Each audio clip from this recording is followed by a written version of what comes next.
ಸಖತ್ ಖಾರ ಬಣ್ಣ ಮತ್ತು ರುಚಿ ಆಚಿ ಚಿಲ್ಲಿ ಪೌಡರ್. ಓಕೆ, ನನ್ಗೆ ಗೊತ್ತಿರೋ ಪ್ರಕಾರ ನೀವು ಲಾಸ್ಟ್ ಹೇಳ್ದಂಗೆ ನಿಮ್ಮ ತಾಯಿ ನಿಮಗೆ ಜಾಸ್ತಿ ಸಪೋರ್ಟ್ ಮಾಡ್ತಾರೆ ಎಲ್ಲ ವಿಚಾರದಲ್ಲೂ ಅಂತ ಹೇಳಿ. ಅವ್ರಿಗೆ ಕಲ್ಟ್ ಮೂವಿ ಬಗ್ಗೆ ನಿಮ್ಮ ತಾಯಿ ಅಂಡ್ ಅಜ್ಜಿಗೆ ಸಿನಿಮಾ ಫೀಲ್ಡ್ ನಂಗೆ ಯಾರು ಸಪೋರ್ಟ್ ಮಾಡಲ್ಲ. ನಮ್ಮ ಅಜ್ಜಿ ಒಬ್ರು ಬಿಟ್ರೆ ಇನ್ ಯಾರು ಸಪೋರ್ಟ್ ಮಾಡಲ್ಲ ನನಗೆ. ಮತ್ತೆ ನನ್ನ ಫಸ್ಟ್ ಸಿನಿಮಾ ನಮ್ಮ ತಾಯಿ ನೋಡೇ ಇಲ್ಲ ಇಲ್ಲಿವರೆಗೂ, ನೋಡೇ ಇಲ್ಲ. ಅವ್ರು ನೋಡೋದು ಇಲ್ವಂತೆ. ನಾನು ಅವ್ರಿಗೆ ಫೋರ್ಸು ಮಾಡಕ್ ಹೋಗಲ್ಲ. ಅವ್ರು ತುಂಬಾ ಒಂದ್ ಸ್ವಲ್ಪ ದೇವ್ರು ಭಕ್ತಿ ಆ ಇದ್ರಲ್ಲಿ ಜಾಸ್ತಿ, ಅದಕ್ಕೆ ನಾನು ಏನು ಹೇಳಕ್ಕೂ ಹೋಗಿಲ್ಲ. ಅಜ್ಜಿ ತುಂಬಾ ಸಪೋರ್ಟಿವ್ ಆ ವಿಷಯಕ್ಕೆಲ್ಲ. ನೀವು ಯಾರು ಮಾಡ್ತಿರೋ ಮಾಡಲ್ವೋ, ಯಾರು ಸಪೋರ್ಟ್ ಮಾಡಿದ್ರೆ ನನ್ನ ಮೊಮ್ಮಗನಂತೂ ನಾನು ನಿಂತ್ಕೊಳ್ತೀನಿ ಅಂತ ಹೇಳಿ. Super sir. ಈಗ ನಾನು ಹಣ ಕೊಟ್ಟು ಇನ್ನೇನು ರಿಲೀಸ್ಗೆ ದಿನಗಳು ಕೆಲವೇ ದಿನಗಳು ಬಾಕಿ ಇದ್ದಾವೆ. ಇರೋ ಕಷ್ಟ ತುಂಬ ಜೀವನ, ಅದರಲ್ಲೂ ಕೂಡ ಇಲ್ಲ ನನಗೆ ಎಂಟರ್ಟೈನ್ಮೆಂಟ್ ಬೇಕು ಅಂತ ಹೇಳಿ ನಾನು ಸಿನಿಮಾ ನೋಡೋದಕ್ಕೆ ಹೋಗ್ತಾ ಇದ್ದೀನಿ ಫ್ಯಾಮಿಲಿ ಸಮೇತ. ಒಂದ್ಸತಿ ನಾನು ಫ್ಯಾಮಿಲಿ ಸಮೇತ ಹೋದರೆ ನನಗೆ ಎಷ್ಟು ಖರ್ಚಿರುತ್ತೆ ಅಂತ ನಿಮಗೂ ಗೊತ್ತಿದೆ. ನಾನೀಗ ಆ ಸಿನಿಮಾ ನೋಡಿ ಎಷ್ಟು ಖುಷಿಯಿಂದ ಹೊರಗೆ ಬರ್ತೀನಿ ಸರ್. ಏನೆಲ್ಲ ಅಂಶಗಳನ್ನ ನನ್ನ ಕಾಡಬಹುದು ಅಂತ ಹೇಳಿ. ಒಂದಂತೂ ಸತ್ಯ, ಒಂದಂತೂ ಕನ್ಫರ್ಮ್ ಆಗಿ ನಾನು ನೀವು ವಾದ ಮಾಡ್ಬೋದು.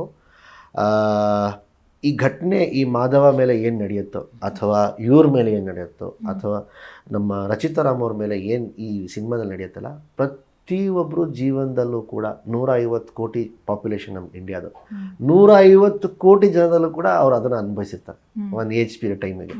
ಪಾಸ್ಟಲ್ಲೋ, ಈಗ ಪ್ರೆಸೆಂಟಲ್ಲೋ, ಇಲ್ಲ ಅಥವಾ ಇಲ್ಲ ಫ್ಯೂಚರಲ್ಲಿ ಪಕ್ಕ ಅದನ್ನು ಅವ್ರು ಅನುಭವಿಸ್ತಾರೆ. ಸೊ ಆ ಒಂದು ಅಂಶಗಳ ಮೇಲೆ ನಾವು ಈ ಕಥೆನ ನಾವು ಮಾಡಿದ್ದು ಒಂದು. ಎರಡನೇದು, ನಾನು ಎದೆ ತಟ್ಕೊಂಡು ಹೇಳ್ಬೋದು, ಚಾಲೆಂಜ್ ಮಾಡ್ತೀನಿ ಅಂತ ಹೇಳ್ತಾ ಇಲ್ಲ, ಕಾನ್ಫಿಡೆಂಟ್ ಆಗಿ ನಿಮಗೆ ಹೇಳ್ಬೋದು. ನೀವುಗಳು ಎಲ್ಲರೂ ಎದೆ ತಟ್ಕೊಂಡು ಬೇರೆ ಇಂಡಸ್ಟ್ರಿಯವ್ರಿಗೆ, ಬೇರೆ ನಿಮ್ಮ ಮಾಧ್ಯಮ ಫ್ರೆಂಡ್ಸ್ ಆಗ್ಬೋದು, ಇಲ್ಲ ಬೇರೆ ಯಾರು ಬೇರೆಯವ್ರು ಇರ್ಬೋದು, ನಮ್ಮ ಭಾಷೆಯಲ್ಲೂ ಕೂಡ ತುಂಬ ಒಳ್ಳೊಳ್ಳೆ ಸಿನಿಮಾಗಳು ಬರ್ತಿದೆ, ಬಂದು ಕೂತ್ಕೊಂಡು ನೋಡು ಇದನ್ನು ಅಂತ ಹೇಳ್ಬೋದು.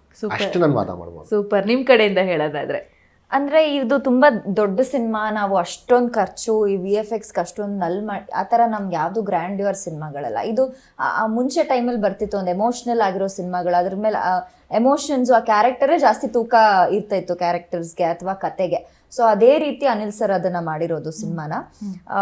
ಇವರು ಸ್ಟಾರ್ಟಿಂಗ್ ಒಂದು ಲೈನ್ ಕೇಳಿರ್ಬೋದು ಸಿನಿಮಾ ಅವ್ರು ಒಪ್ಕೊಳ್ಳುವಾಗ, ಬಟ್ ನಾನು ಕೇಳಿದ ಪ್ರತಿ ಇಂಚಿಂಚು ಕತೆ ಫುಲ್ ಕೇಳಿರೋದ್ರಿಂದ ಅದನ್ನು ಇವಾಗ ಒಂದೊಂದ್ಸತಿ ಕತೆ ಕೇಳಿದ್ನ ಸ್ಕ್ರೀನ್ ಮೇಲೆ ನೋಡೋಕ್ಕಾಗಲ್ಲ, ಯಾಕಂದ್ರೆ ಅದನ್ನ ಅಷ್ಟು ನೀಟಾಗಿ ಪೋರ್ಟ್ರೇ ಮಾಡೋದು ಕಷ್ಟ ಆಗುತ್ತೆ. ಬಟ್ ಇಲ್ಲಿ ಅನಿಲ್ ಸರ್ ಅದರಲ್ಲೂ ತುಂಬಾ ಫೋಕಸ್ ಮಾಡಿ, ಅವರಷ್ಟೇ ಅಲ್ಲದೆ ಸಿನಿಮಾಟೋಗ್ರಫಿ ವಾಲಿ ಸರ್ ಇರ್ಬೋದು, ಎವ್ರಿಬಡಿ, ಎಡಿಟಿಂಗ್ ಇರ್ಬೋದು, KM ಪ್ರಕಾಶ್ ಸರ್ ಇರ್ಬೋದು, ಎಲ್ಲರೂ 100% ಅಲ್ಲ ಅದಕ್ಕಿಂತ ಮೀರಿ ಕೊಟ್ಟಿದ್ದಾರೆ.